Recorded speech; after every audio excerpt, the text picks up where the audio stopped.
돈 없어서 정치하기 어렵다는 청년. 그런 청년의 정치 참여를 돕기 위해 2022년 청년 추천 보조금이 도입됐으나 이번 총선에서는 물거품이 됐습니다. 총 예산 44억 중 실제 지급액은 0원. 아무도 받지 못한 돈입니다. 청년 추천 보조금. 정말 청년을 위한 것일까요? 실효성이 있다고 보기 어렵죠. 현재 정당이 분기별로 받는 국고보조금, 경상보조금이라는 거는 유권자 1인당 1,000원을 계상을 해가지고 총액이 결정이 되는데, 청년보조금 같은 경우는 유권자 한 명당 100원이기 때문에 정당 입장에서는 굳이 청년 후보를 뽑을 이유가 없죠. 인지도나 자금이나 이런 면에서 현직 정치인이 훨씬 더 유리하고, 당선이 될지 안 될지 모르는 위험을 감수하면서까지 청년을 공천할 필요가 없기 때문에 지금의 보조금 제도는 원래 의도했던 효과를 전혀 내고 있지 못하는 상황인 거죠. 장애인과 청년 추천 보조금 같은 경우에는 말 그대로 의무 조항이 아니라 권고 조항이기 때문에 정당이 그걸 실제로 하느냐에 따라 달려 있는 것 같아요. 근데 그런 측면에서 보면 아직까지는 목표를 달성하는 데는 굉장히 미진하다. 청년 추천 보조금은 전체 지역구 중 청년을 적어도 10%를 넘게 공천해야 받을 수 있는데요. 제22대 총선에서는 지역구 254석의 10% 이상, 26명 이상의 청년 후보를 추천하면 받을 수 있는 돈입니다. 그러나 그 어떤 정당에서도 26명 이상의 청년 후보를 추천하지 않았습니다. 정당을 통틀어 지역구 청년 후보가 38명, 이들 모두가 하나의 정당의 지역구 후보로 출마해도 총 예산의 20%만 받을 수 있을 만큼 청년 후보가 없는 상황이죠. 청년 추천 보조금은 사실상 추천할 수 있는 후보 수 측면에서도 배분 방식에서도 거대 양당에게 유리해 거대 양당이 활용하지 않으면 무용지물이라는 지적도 있습니다. 이번 총선에서 더불어민주당은 9명, 국민의힘은 11명의 지역구 청년 후보를 공천했습니다. 배분 규정을 보면 정당이 지금 실제 국회에서 얼마나 의석을 갖고 있느냐, 그리고 득표를 얼마나 했느냐에 따라서 크게 배분이 이미 결정이 돼버리거든요. 군소정당은 추천한다 하더라도 그다지 받을 만한 액수가 크지 않죠. 정말 청년이나 장애인들의 대표를 원하는가, 그걸 위한 제도 설계인가에 대해서는 좀 의문이 있을 수 있겠습니다. 청년 추천 보조금은 정당의 의석수와 직전 총선의 득표율을 각각 40%씩 반영해 배분합니다. 보조금 대상 정당 중 해당 정당이 청년을 얼마나 추천했는지 살펴보는 비율은 20%밖에 안 됩니다. 예를 들어 10억 원의 청년 추천 보조금을 아래 표와 같이 청년 후보를 똑같은 수로 추천한 두 정당에 나눈다고 하면 기존의 의석수와 득표율이 많은 A 정당이 B 정당보다 3배가 넘는 청년 추천 보조금을 받게 되는 것입니다. 소수 정당이 청년을 공천하기 위해서 더 많은 노력을 했음에도 불구하고 배분 방식이 거대 정당이 이미 기득권을 갖고 있는 의석수와 그다음에 득표율을 가지고 돈을 배분을 하다 보니, 추천 보조금 같은 경우는 정당의 의석수나 정당이 직전 선거에서 얻은 득표율 같은 기준은 사실 필요가 없는 거죠. 청년 정치 활성화를 도모하기 위해 만들어진 청년 추천 보조금. 시행 이후 첫 총선에서는 대실패였습니다. 청년 추천 보조금이 처음 도입됐던 2022년으로 돌아가 볼까요? 제8회 지선에서 더불어민주당의 약 3억 7천만 원, 국민의힘의 약 2억 9천만 원으로 총 6억 6천만 원의 청년 추천 보조금이 지급됐는데요. 청년 추천 보조금은 중앙선거관리위원회가 정당에 지급하지만 청년 후보의 선거 경비로 사용되어야 합니다. 당시 더불어민주당의 지역구 청년 출마자는 518명. 청년 추천 보조금을 모두에게 균등하게 나눈다고 하면 한 명이 받을 수 있는 보조금은 약 70만 원입니다. 지역구 시도의원의 평균 선거비용이 4,500만 원, 지역구 구시군의원의 평균 선거비용이 3,400만 원인 것을 감안했을 때 2%도 안 되는 금액입니다. 제8회 지선 당시 청년 후보는 어떻게 선거비용을 마련했을까요? 민주당의 청년 후보였던 김경주 씨를 만나봤습니다. 경제적인 부분은 어쨌든 빌릴 수밖에 없었고요. 가족에게 빌리고 후원을 통해서 모금 받았고, 당시에 호텔 알바를 했었습니다. 또 당에서 지원이 나오는 금액이 있었습니다. 470만 원 정도가 들어왔는데요. 해당 당 지원금 같은 경우에는 반환을 해야 됩니다, 법적으로.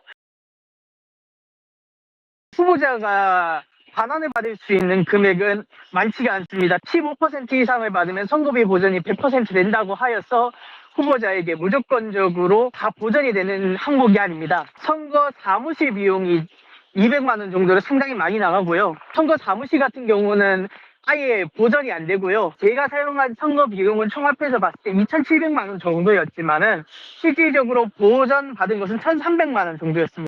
그렇다면 청년 추천 보조금은 어떻게 쓰였던 걸까요? 더불어민주당의 2022년 2분기 수입 지출 총괄표를 살펴봤습니다. 약 3억 7천만 원의 청년 추천 보조금을 받았는데요. 지출 내역을 보면 청년 추천 보조금을 비롯한 여성, 장애인 추천 보조금은 조직 활동비로만 사용됐습니다. 중앙선거관리위원회 정치자금 조사과에 따르면 후보자의 선거 경비로 지원하려면 조직 활동비 명목으로 지출해야 합니다. 그런데 보조금 수입보다 지출이 적습니다. 1,200만 원의 청년 추천 보조금이 남은 것입니다. 후보자가 낙선했을 때에도 일정 득표율 이상을 얻는다면 선거 비용을 선관위로부터 보전받을 수 있습니다. 하지만 정치자금법 제58조에 따라 후보자가 정당의 지원금으로 선거 비용을 지출했다면 보전받은 돈을 다시 정당에 귀속해야 합니다. 정당은 청년 후보로부터 받은 보조금을 다음 선거로 2월에 다시 쓸 수 있는 것이죠. 문제는 거대 양당이 아니고서는 선거 비용을 보전받을 수 있는 득표율을 얻기가 어렵다는 점입니다. 제8회 재선 당시 원내 제3당이던 정의당조차 광역자치단체장 선거에서 어떤 후보도 10%를 넘기지 못해 아무도 선거 비용을 보전받지 못했습니다. 하지만 더불어민주당은 광역자치단체장 선거 중 가장 험지였던 대구광역시장 선거에서도 18%의 득표율로 선거 비용을 보전받았습니다. 국민의힘도 광역자치단체장 선거 중 광주광역시에서 가장 낮은 득표율을 얻었지만 그마저도 15.9%를 기록했습니다. 거대 양당에 유리한 점은 또 있습니다. 청년 추천 보조금을 받기 위한 최소 청년 후보 수 26명. 하지만 지역구 후보를 누구든 26명 이상 낼 수 있는 정당은 몇 개나 될까요? 이번 총선에서 지역구 후보를 네 번째로 많이 낸 정당은 새로운 미래로 26명을 겨우 2명 넘긴 28명을 공천했습니다. 이들 중 청년은 1명뿐이죠. 결국 현행 제도는 거대 양당에 기댈 수밖에 없는 구조입니다.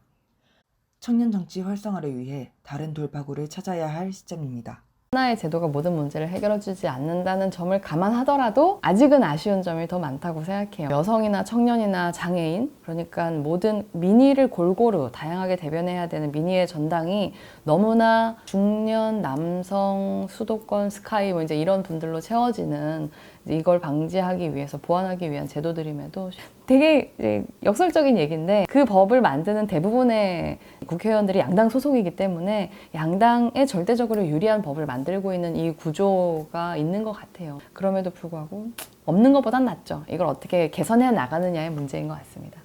인센티브 방식으로 하는 게 좋냐 아니면 페널티 방식으로 하는 게 좋냐 두 가지 기준인데 한국에서 처음 이 제도를 만들었을 때는 기득권을 포기하지 않을 거라는 생각에 이제 인센티브 방식으로 하자라고 했는데 금액이라는 것 자체가 그렇게 많지 않다 보니까 만약에 어떤 거대 정당에서 그 기준을 충족을 해가지고 청년 후보를 뽑아서 돈을 받았다라고 했을 때 후보 개인한테 가는 돈이 사실 그렇게 많지가 않은 거예요. 반면 소수 정당의 경우에는 도움이 돼요. 워낙 소수 정당은 자금이 이제 부족하기 때문에 같은 100만 원이 아닌 그런 상황이어서 소수 정당한테 도움이 되는데 지금 현재 거대 정당들이 받아가는 국고 보조금이 엄청나거든요. 그래서 그 국고 보조금을 삭감을 하는 방식으로 바꾸는 것이 훨씬 더 낫고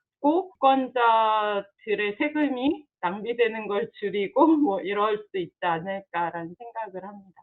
기득권 정당의 힘이 너무 세요. 그리고 제도적으로 기득권 정당한테 유리한 이제 선거 환경이 계속 지속되고 있어요. 기득권 정당들은 스스로를 바꿀 만한 의지가 별로 없어요. 그리고 그럴 만한 인센티브가 별로 없죠. 우리나라도 두 거대 정당들이 합의해서 뭔가를 만들어라 이렇게 가만히 둘 게 아니라 독립적인 선거 제도 개편위원회 같은 걸 만들고 거기에 이런 사람들이 함께 해서 우리나라에 걸맞는 혹은 우리나라가 부족했던 문제점들을 해결할 수 있는 방안을 반영한 선거제도를 만들 수 있다면 그게 하나의 이제 기폭제가 될 수 있겠다는 생각이 드는 거예요. 뉴질랜드에서도 독립적인 위원회가 만들어졌고 그 위원회에서 이제 몇 가지 안을 오랜 논의 끝에 만들었고 그거를 국민 투표로 붙였죠.